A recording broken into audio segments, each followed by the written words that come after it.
My name is Brent Johnson.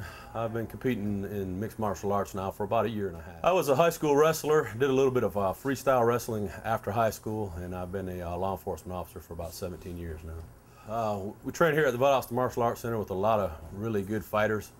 Guys that weigh as much as 155 pounds have taught me as much as some of the heavyweights. It's just a matter of styles and learning different things from the individuals in the areas that they excel in.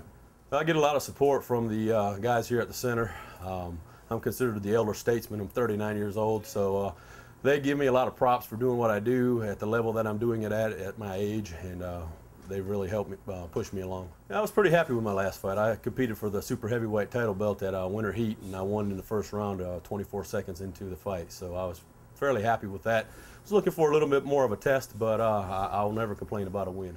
How I win the fight really doesn't make that big a difference. I just like to know that I gave it up my all. To be honest with you, win or lose, I'd much rather win, but if I give it my all, then whatever happens, happens, and I'm happy with that. This Saturday's fight is going to be a unique fight for me because I'm fighting a gentleman that's 6'7", weighs about 250 pounds, so he's extremely long, has long arms and long legs. So I've trained differently for this individual. I've actually trained with several of our taller gentlemen here in the center.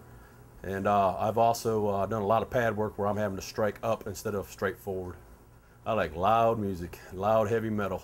Believe it or not, that relaxes me. It's just something that I've had a niche for since I was really young.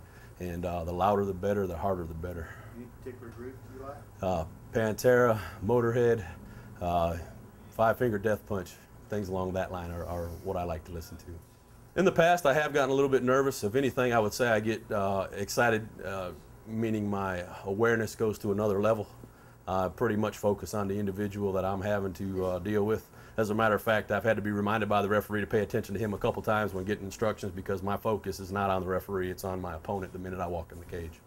Most of the individuals that aren't nervous at all are either very well tenured, meaning they've had a lot of fights, or they don't have any idea what they're in store for. Whether or not you can tell whether, it's your fight to win when you get in the cage is really hard to say because, people have strategies, they have different strategies to where they're not going to necessarily give you all their cards up front.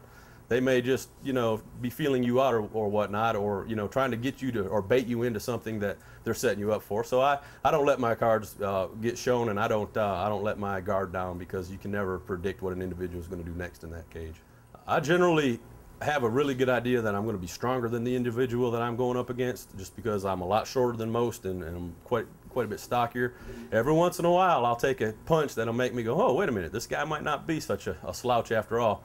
But I find out usually after I throw 3 or 4 more, they tend to slow their punches down a little bit because they realize that I can throw pretty hard too. It's a sport just like any other. Some people take it more serious than others. I'm an older guy. I look at it as a sport. I look at it as competition to test myself, not necessarily to test the other guy. I hold no grudges unless the individual disrespects me in some kind of way other than what you would expect out of a fighter. There's a certain amount of trash talk that goes with it. That's part of the show. It's part of the entertainment. When it gets beyond that, that's when I would take a little more personal. MMA is definitely a team sport when training, but it's an individual sport when that cage closes. Now, you got to be a good listener too. If you've got a coach out there telling you what to do, you need to be able to listen to that coach and follow directions because they're looking at it from a second perspective, and the perspective that you're seeing is not always the clearest one, especially when you're eating punches and taking kicks. So you got to be able to listen. When you go in through the cage, it's a team sport because you got your team out there backing you, and if you were in there by yourself, it'd probably be a really lonely feeling. It's always good to know, win or lose, that your team's going to come out and support you and put their arm around you and tell you did a good job. So that makes you want to go back and do it again. Saturday night when we meet in the center of the cage and we hook up for the very first time, you've never felt any strength like you're going to feel on that night. I'm looking forward to it, and let's leave it all in.